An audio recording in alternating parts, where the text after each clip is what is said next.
failed him as a father. And Tommy Kirk in a classic comedy from the Disney Studios. Hey, you mangy Kirk, come back with the car! The Shaggy Dog on the magical world of Disney.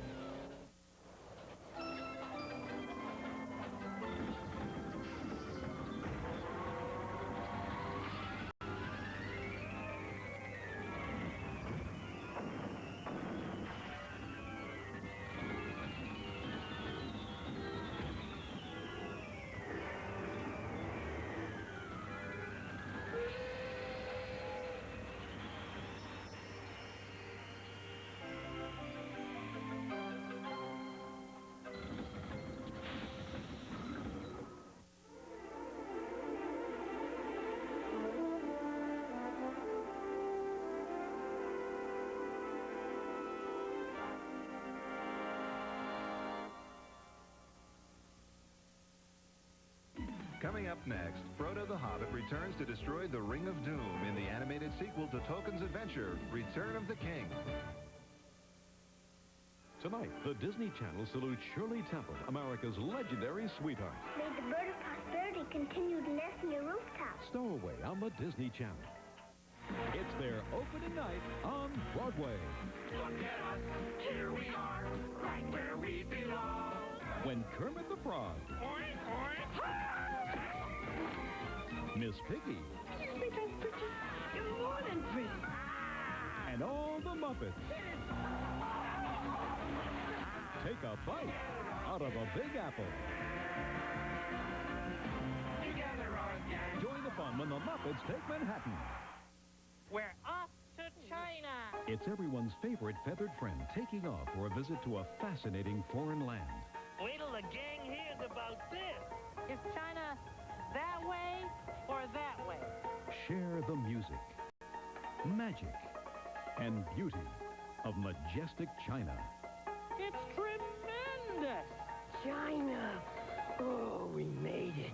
Big Bird in China. I love you, Big Bird.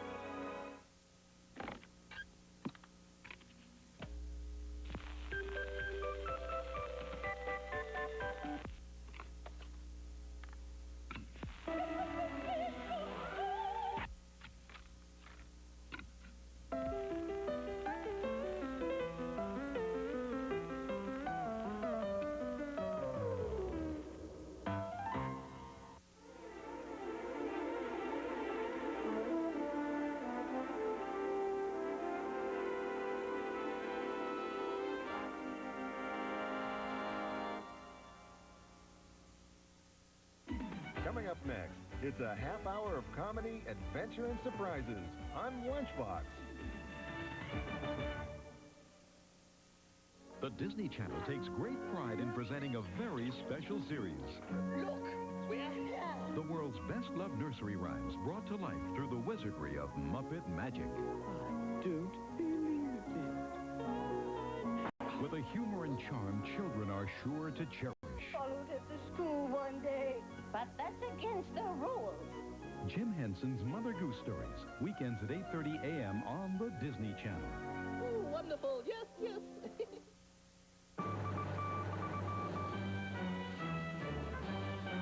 Dateline, Disneyland. Fans line the streets of the Magic Kingdom in anticipation of collegiate football's newest tradition, the Disneyland Pigskin Classic. Not since Mickey's march to touchdown triumph or Goofy's grab for gridiron glory has the Disney atmosphere been so electrified with football fever. The teams chosen to compete in the first of what is to be an annual tradition with the University of Colorado and the University of Tennessee. Each enjoyed pre-game warm-ups at Disneyland that included calling signals at the main gate. You see this place here? It's getting kind of hollow. Pigskin classic you see in Colorado. Diving to glory at Splash Mountain. And fancy footwork at the Tahitian Terrace.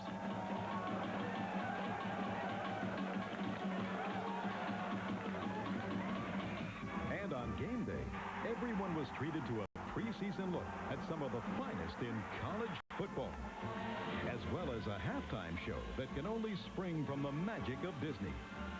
It was a grand beginning to what fans, players, and organizers agree is a welcome new tradition in collegiate football. The Disneyland Pigskin Classic.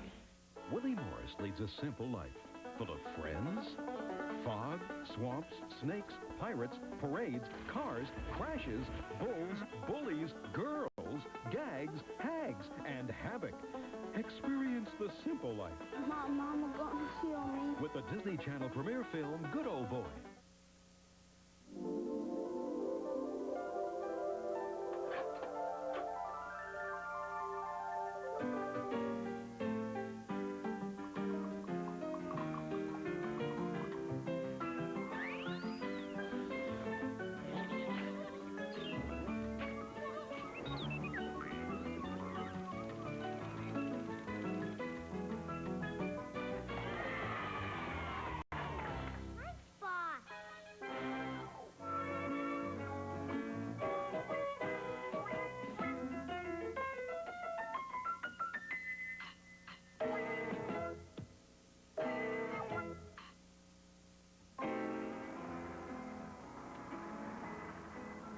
Paddington had never been shopping in London before, especially at a store like Barkridge's. Equally, Barkridge's had never had a customer quite like Paddington, especially in the gentleman's outfitting department. "We would like some bear's pajamas, please," said Mrs. Brown. "Bear's pajamas," repeated the assistant. "Has Madam tried something in government surplus?" "Indeed not," said Mrs. Brown. "I've never heard anything like it. Have you, Paddington?" "Never," said Paddington hotly. And he gave the man one of his special hard stares. "Yes, sir," said the assistant. "At once, sir." "He's been sleeping in his duffel coat," explained Mrs. Brown, "and we don't want that." "We certainly don't," agreed the assistant. "Would the young gentleman care for something in stripes? They're all the rage just now." "I'd sooner have something in spots," said Paddington. "If I had a pair like these, I don't think I would ever get lost, not even if I fell out of bed by mistake." "You can say that again," murmured Judy. "The changing rooms are on the right," called the assistant. "Don't go wrong." "I do hope they fit," said Mrs. Brown. "He'll be most disappointed if they don't." "So shall we all, Madam," said the assistant. So far, Pajama Week at Barkridge's had been a disaster. In fact, Paddington was the first customer they'd had for days. But if Barkridge's were unhappy about their pajamas, Paddington was even more upset by the state of their changing rooms. As far as he could make out, most of the doors were locked. And when he did find one which opened, he practically had to force his way through.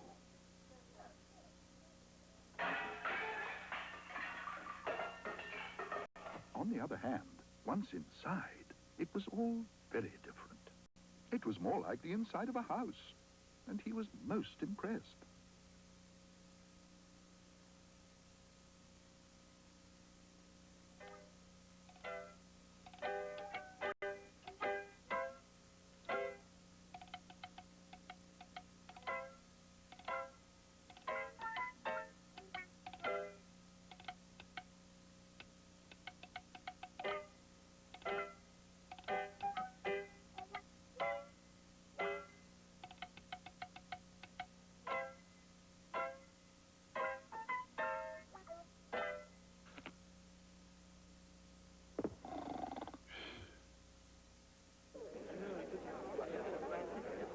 Paddington wasn't sure how long he slept, but he was suddenly woken by a very strange noise.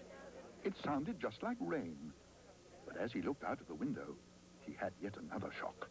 "Well," said a voice behind him, "what are you doing in our shop window, Bear?" "Your shop window?" repeated Paddington. He suddenly wished he hadn't bought such loud pajamas. "Oh, dear," he announced to the world in general, "I think I've been recognized." But to his surprise, the manager of Barkridge's was more than delighted with all that had happened.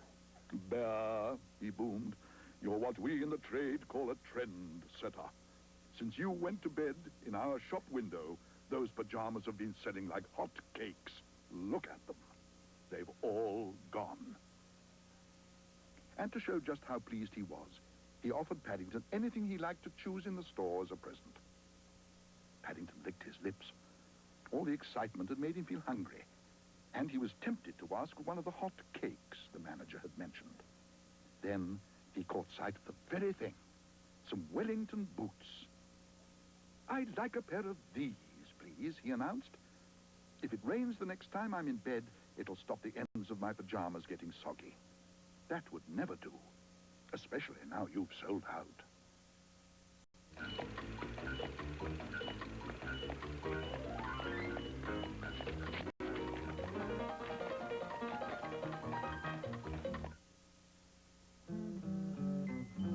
Here's to George, the curious little monkey. He must know what everything's about. Curious George, the curious little monkey. What's he up to? Let's find out. Curious George at the parade. "Today is the day of the big parade, George," said the man with the yellow hat. "There will be marching bands and clowns and floats from many countries. Let's go early to watch the people finish their floats." Soon they were at the parade ground. There was a float from Mexico with a huge sombrero all made of yellow flowers. And there was a float from Holland with a windmill driving a small water wheel. And there were many more floats.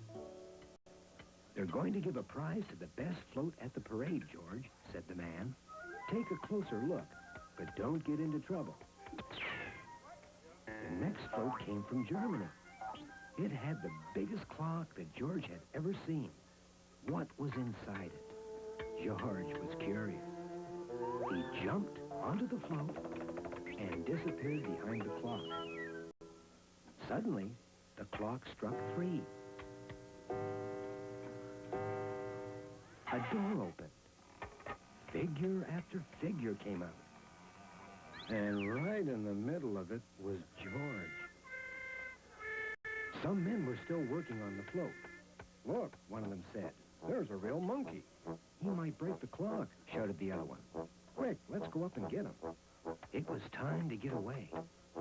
George jumped off the clock and ran over to the next float with animals and a palm tree on it. A man was sitting under the tree playing a drum. This must be the African float. The parade started. It was too late for George to leave now. The parade went down the street.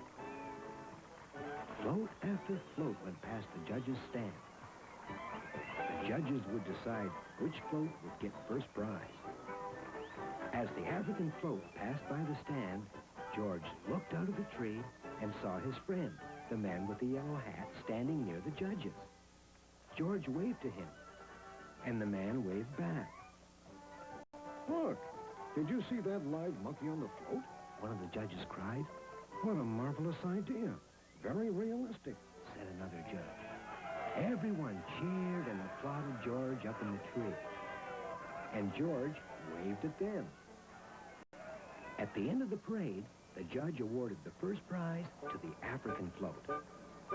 The man who had been playing the drum accepted the trophy. "Congratulations," said the judge. "Thank you," said the man. Then he turned to George. "This is your prize," he said. "Hold everything," said a man rushing through the crowd. "That little monkey almost ruined our clock float. He caused a lot of trouble." "Well, what should we do about this?" asked the judge. George was sad. "But, Judge," said the man from the African float, "we wouldn't have one without him." "I guess we'll let him go," said the man from the clock float. "There wasn't much damage." "And George can keep his prize," added the judge. "I have an idea," said the man with the yellow hat. "Let's all go back to our house and celebrate." And so they did. What a nice way to end the day.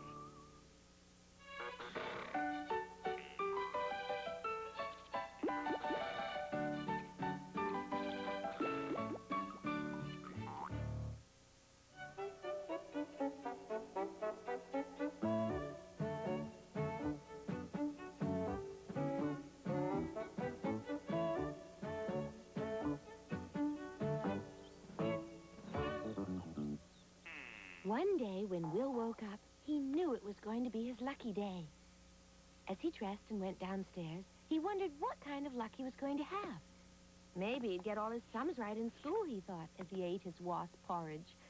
"Bye now," he cried, and hurried out, slamming the door behind him on his way to school. He didn't get all his sums right, however, and when he started on his way home that afternoon, he knew it hadn't been his lucky day so far. But then he saw a horseshoe lying on the roadside. Quack! A horseshoe! He said to himself. If I take it home with me, it's sure to bring me luck. When he reached home, his father and mother were searching for something in the farmyard, and Will saw his chance to put the horseshoe up somewhere without being seen. So he crept round the corner and in through the door very quietly. There was a plate of snail jam sandwiches on the table and a note telling him to have a snack until supper. The next second, he was stuffing himself with sandwiches as though he hadn't eaten for days. When he'd swallowed 3 sandwiches and was halfway through a 4th, he suddenly remembered that he'd forgotten everything about the horseshoe. So he squashed the sandwich into his mouth, fetched the horseshoe, and started to think where to put it. He looked around the room. The kitchen would be best, where everyone could see it every day and have good luck. His first idea was to nail the horseshoe above the mantelpiece, but it was crammed with things. Then Will thought it would be a good idea to nail the horseshoe to the wall above the mirror. So he fetched a hammer and some nails and dragged a chair from the table over to the wall in order to stand on it. But as he hit the nail, the hammer bounced out of his grasp and landed on his foot. Oh, ouch! My foot! Quack! Oh! Ah! In a minute or so, he got back up onto the chair and gave the nail a real thump with the hammer. But he lost his balance. Great snails! Help! Quack! Oh, He cried and flapped his wings, but it was no use. The chair slipped from under him, and the next second, the horseshoe plunked him on the head. ouch! My forehead! Quack! Oh! He was in a really bad mood, but then he remembered. 3 tries for a Welshman! Quack!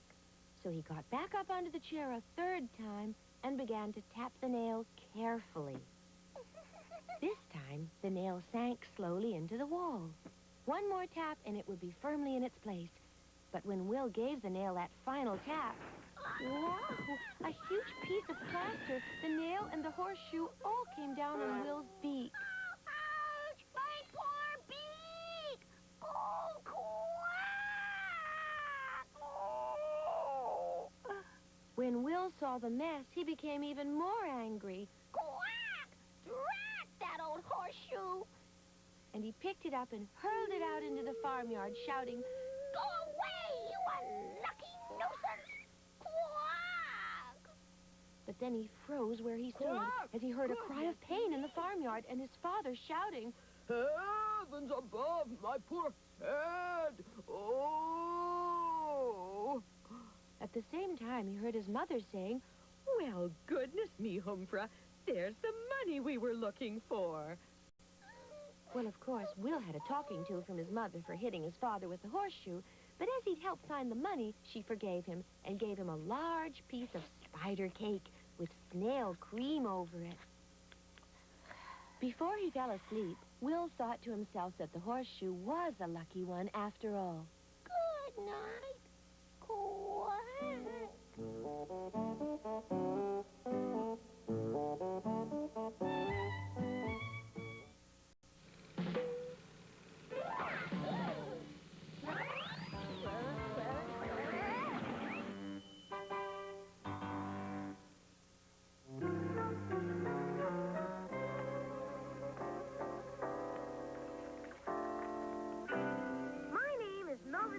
Melvin. That's my house, one with the shutters. There's an apple tree with lots of red apples and a barn in back. My parents let me use the barn for my workshop. My ambition in life is to become a scientific mechanical wizard. I I fixed Emma's egg beater so it became the fastest egg beater in town. And Mama's sewing machine was the envy of every household in the county. Melvin, you certainly are a mechanical wizard. Thanks, Ma. One hot July day, the freezer at my father's ice cream plant broke down, and the ice cream flooded right down Radish Street. I had an idea what was wrong and went straight to the trouble. I was right. It was a loose rotary 4-gauge whirligig. I pulled out my number 7 Roman wrench, gave the whirligig a couple of twists, and in a jiffy, everything was under control. Oh, boy, a new Silver Zephyr bicycle. Thanks, Pop. Thank you, son.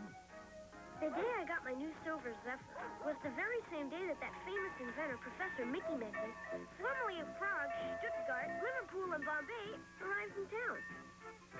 This is the town in which I want to spend the rest of my life. Unnoticed. He painted his house green, so it was practically invisible. The moving men drove up and down Maple Street a dozen times before they found the place. It made me happy to know that such a great man as Professor Mickey Mackey was living in our town. But it made me sad to see that while I, Melvin the Mechanical Wizard, was hiding under a tree, Professor Mickey Mackey, the world's greatest inventor, was hiding inside his house. And we'd probably never meet. I read the weekly paper very carefully, looking for some mention of the professor, but he never came out of his house, and certainly never gave interviews with the press. It was the day I went to Gearhart's Hardware to buy some nuts and bolts that my luck suddenly changed. Give me a reel of piano wire. Yes, sir. He's my best customer. He gets very angry if I don't wait on him at once. Good morning, Professor. You look like a nice young boy. What's your name? Melvin. Say, Professor, why don't I take your wire on my bicycle? I could have it at your house before you get there yourself. A marvelous idea. Here's the wire you ordered, Professor. I got it. Thank you, Mr. Gerhardt.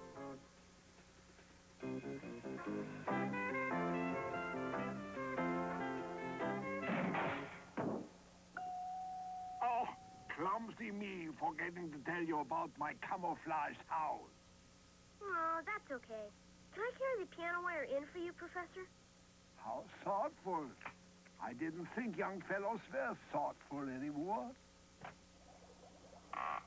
All right, give me the wire now. Here you are, Professor.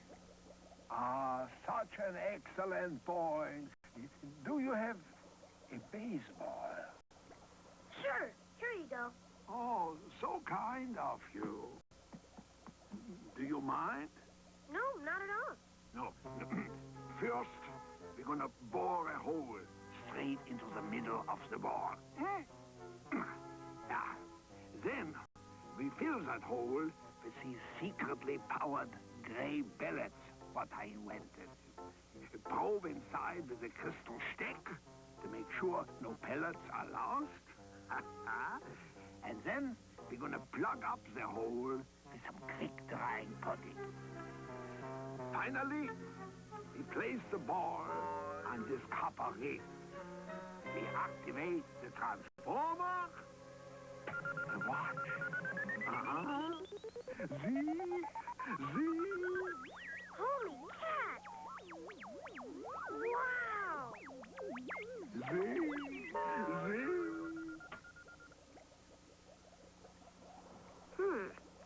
Such an excellent boy, doesn't touch. I borrowed one of the professor's secret gray pellets to check it out in my workshop. Then, when the professor wasn't looking, I diagrammed the inside of the transformer. Young man, what are you doing? Just taking some notes, Professor. What have I done? Children. Even children cannot be trusted. But I want to be an inventor, Professor.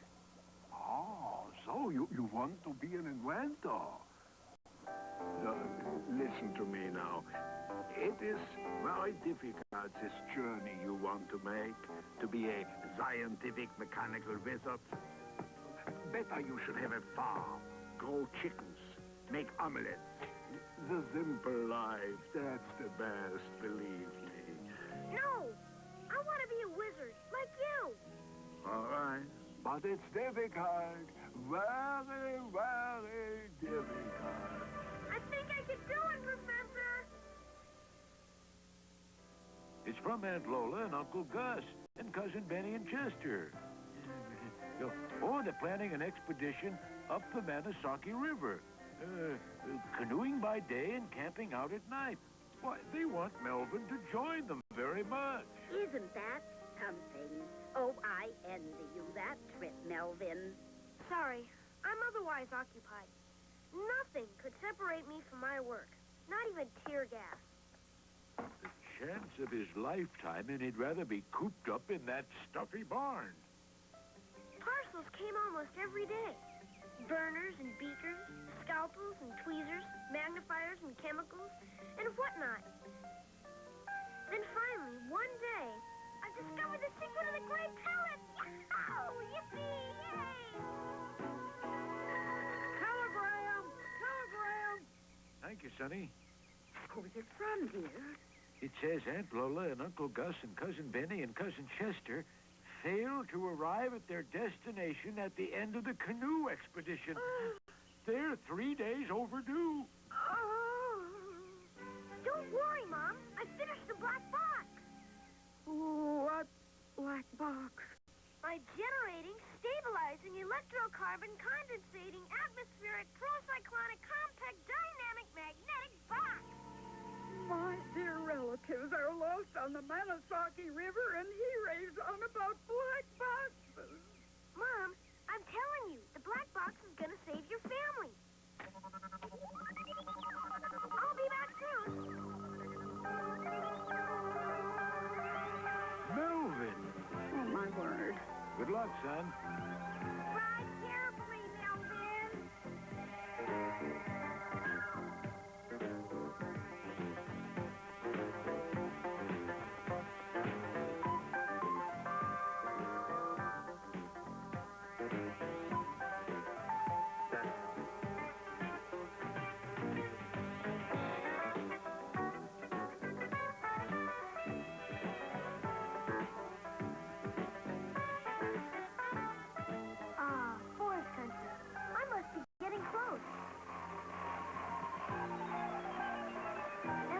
See the rapids of the Manasaki. I pumped the fly cycle with more and more speed, almost touching the surface of the moving river, so I would not miss a single clue. I thought about how Aunt Lola played the piano and taught crochet, and how Uncle Gus was in the soda pop business. Their sons, Benny and Chester, were extremely uncoordinated. What chance would they have against these raging rapids? Or against a suddenly grouchy bear? What's that up ahead? Footprints! Whoa! The canoe! It's them!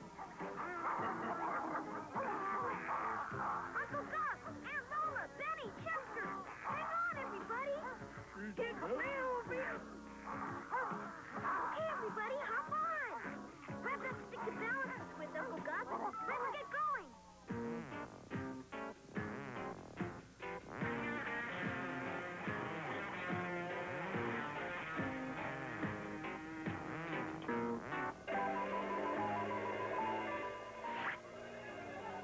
Well, we got off the ground.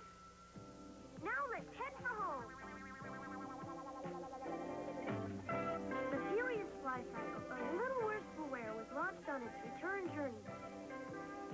How are we going to find our way in the dark, Melvin? See the Big Dipper over there?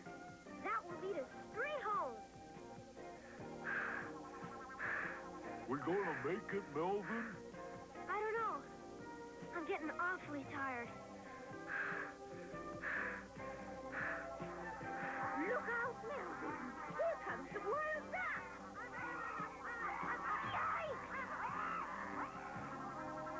Melvin, we're losing altitude. I know. I can hardly pump anymore.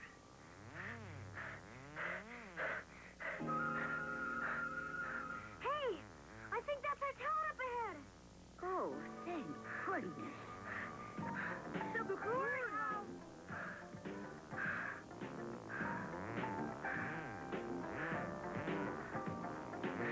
The barn. Oh, finally. It's Melvin. We're back, folks. Everybody's okay. Yay! We made it.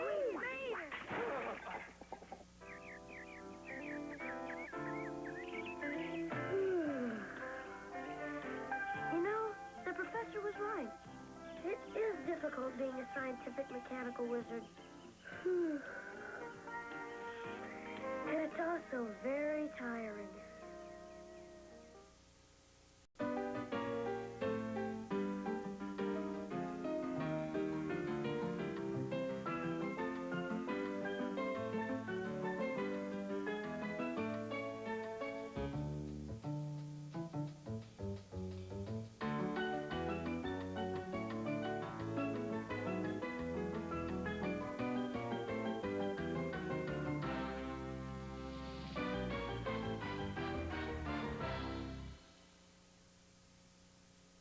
Coming up next, enjoy music, laughs, and surprises with many of your favorite friends on Music Box.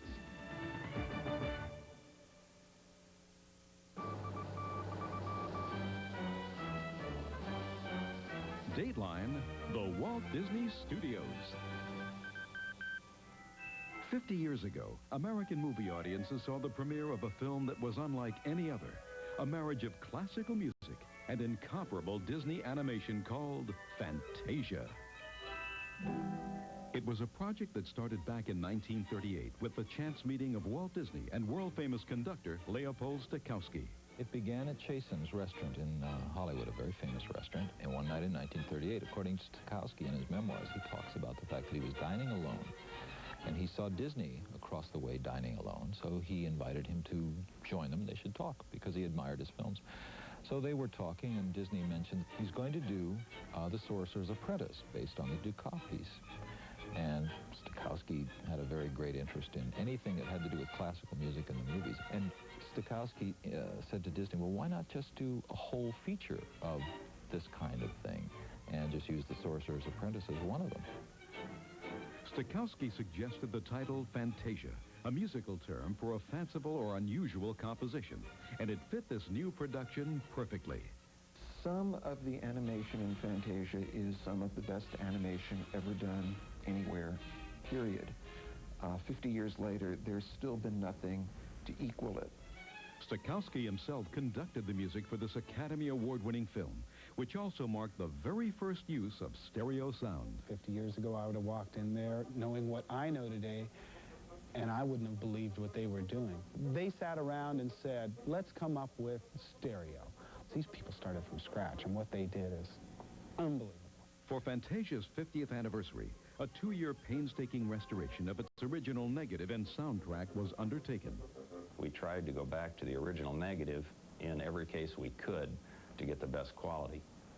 So it was really a jigsaw puzzle. We have to go through every frame and remove any dirt or foreign substance, some of which has been in there since the manufacture of the film. This can be sort of a microsurgery project with a razor blade and a magnifier. It's not work for an unsteady hand. Now, today's audiences can see a better Fantasia than even the original. As Walt Disney's classic, Fantasia returns to movie theaters for its golden anniversary.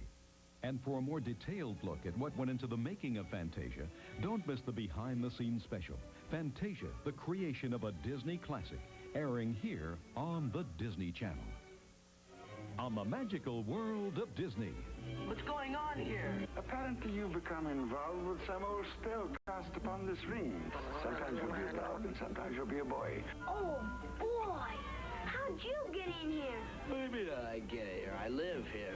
Fred McMurray. Somehow, someway, I failed him as a father. And Tommy Kirk in a classic comedy from the Disney Studios. Hey, you mangy Kirk, come back with my car! The Shaggy Dog on the magical world of Disney.